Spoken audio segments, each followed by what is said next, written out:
Hey, do you mind if I ask you a question? Who is Brad Pitt married to? Brad Pitt is married to Angelina Jolie. Angelina Jolie. Angelina Jolie. What president is on the dime? Abraham Lincoln. Hamilton? No. Eisenhower? No, he's the big one. No. Oh wait, no, it's the guy with the short hair. Do you know? I have no idea. That should be FDR. For many millennials, answering pop culture questions is easy, but politics are another matter. Political science professor Keith Gaddy blames a lack of interest. Some people just don't retain this type of information. They're simply disinterested. They're not going to engage. They don't want to know.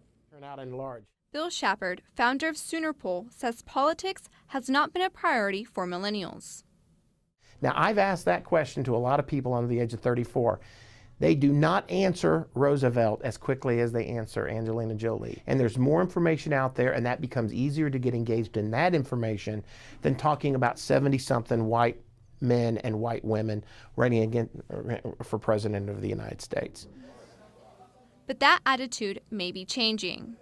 One of the things we've seen out of the initial caucus and primary is that there is a high level of young voter turnout. Millennial voters, voters under the age of 30, are showing up and they are participating. The question is why.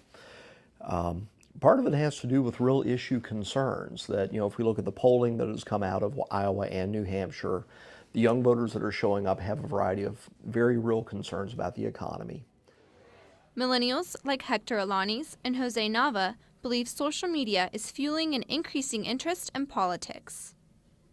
As compared to 2012, I'm seeing a lot more people posting about political articles, things like that on Facebook, and I think that's really that's a key demographic for Bernie Sanders and Hillary Clinton.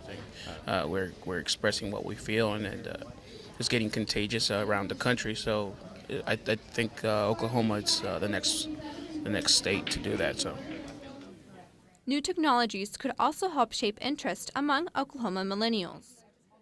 What's going on now is the voters are communicating with each other, and millennial voters are more likely to use a variety of new media to communicate than any other members of the electorate.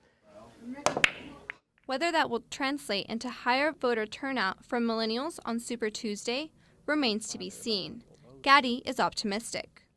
Here in Oklahoma, the odds are pretty good that millennial voters do turn out. Unlike in the past where elections and behaviors and communication was mainly in a silo. So you're in a state, you're getting communication from the media out to the voters. What's going on now is the voters are communicating with each other. Because there's so much pop culture, there's so much more that they're engaged in that probably dominate a lot more of their time than trying to figure out the difference between capitalism and socialism. Shepard, on the other hand, believes participation by Oklahoma millennials will follow the pattern established in past elections, where it made up only about 6 to 8% of the total vote.